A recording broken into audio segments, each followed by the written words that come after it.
د بلخ ملي تلویزیون قدرمنو لیدونکو سلامونه ستړي مشئ. زه شمس الله لمن مو د دې ساعت خبرونو ته هرکلی کوم. د بلخ ولایت مقام مرستیال له یو شمېر امنیتي او اداري چارواکو سره د دغه ولایت د مقام په تالار کې اداري غونډه ترسره کړه. په دغه غونډه کې هیوادوالو ته پر وخت په خدمت کولو ټینګار وشو. د دغې غونډې په پیل کې د بلخ ولایت مقام مرستیال مولوي نورالهادي ابو ادریس د اداري غونډو د ترسره کولو پر رول خبرې وکړې او د ټولو ریاستونو له مسؤلینو یې وغوښتل چې د اداري غونډو د ترسره کولو په بهیر کې دقت وکړي. په یاده غونډه کې د بلخ ولایت مرستیال والي د خپلو مسؤلیتونو په ساحه کې د دولتي ادارو د مسؤلینو د کارونو د پرمختګ په باب خبرې وکړې او له هغوی څخه یې وغوښتل چې نیمګړتیاوې دې له منځه یوسي. دغه راز د ولسوالیو د حدودو پیژندلو، د غصب شوو څرځایونو او د هغو سیمو د بیرته نیولو په باب هم مسؤلینو ته سپارښتنې وشوې. د غونډې په اوږدو کې ځینو مسؤلینو د مزار ښار شهرینو سیمه کې د بلخ د عامې روغتیا ریاست د ملکیت سپارلو، په دغه ولایت کې د چرګانو د مسلخونو د لارښوونې، د روضې شریف د غرفو په کرایو او د خپلواکو څاګانو کیندلو نورو په اړه خپل راپورونه وړاندې کړل. په پای کې د غونډې د ګډونوالو لخوا د دولتي ادارو د کاري چارو د ښه تطبیق په برخه کې خپلې طرحې او د حل لارې چارې د بلخ ولایت له مرستیال سره شریکې کړې او د بلخ ولایت مرستیال والي لخوا په ځینو حل لارو تصامیم ونیول شول. د بلخ ولایت په نشه یي توکو د روږدو کسانو د سلبستریز روغتون مسؤلین وایي په تیر یوه کال کې په نشه یي توکو 260 تنه روږدو کسانو درملنه کړې ده او اوس روغ رمټ خپلې ورځنۍ چارې پر مخ وړي. دا د بلخ ولایت د عامې روغتیا ریاست د محتاطینو لپاره سلبستریز روغتون دی. په دغه مرکز کې هره ورځ د ډاکټرانو لخوا ناروغان معاینه کیږي او د دوی د درملنې بهیر او پرمختګ په 24 ساعتونو کې ارزول کیږي.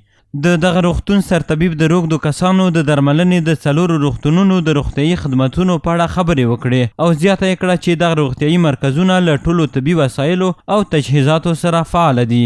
ما در حدود 6 نفر دکتر صاحبا هستیم که تماما همی 100 نفر مریض هر روز ویزیت میکنیم.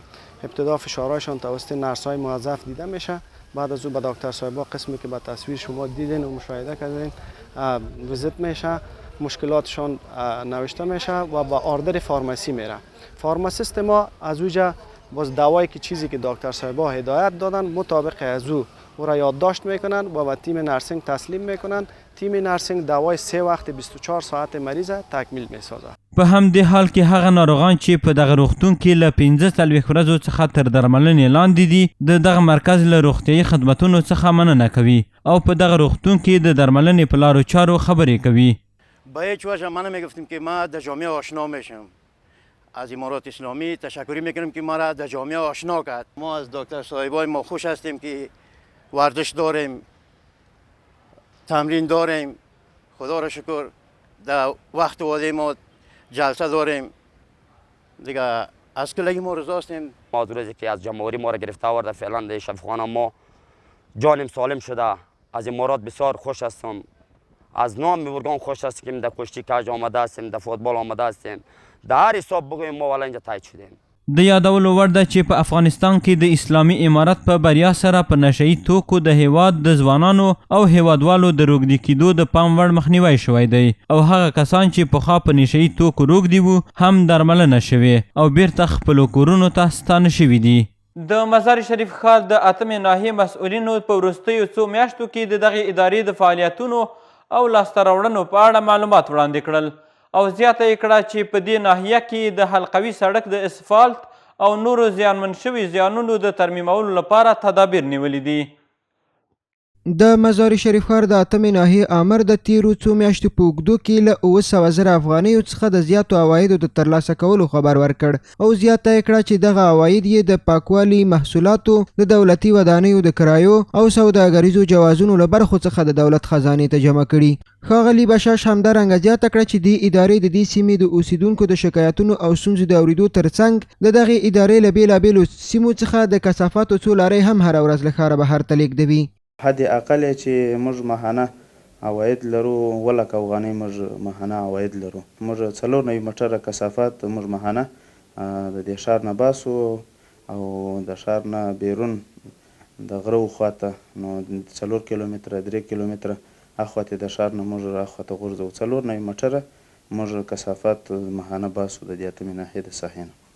هغه په ورته وخت کې د دې ناحیې په اړوندو سیمو کې د ویجاړ شویو سړکونو او د پلچکونو د ترمیم په برخه کې د دې ادارې د کړنو په اړه هم خبر ورکړ او ویل چې د ښاروالۍ مشرتابه ته یې وړاندیزونه کړي دي.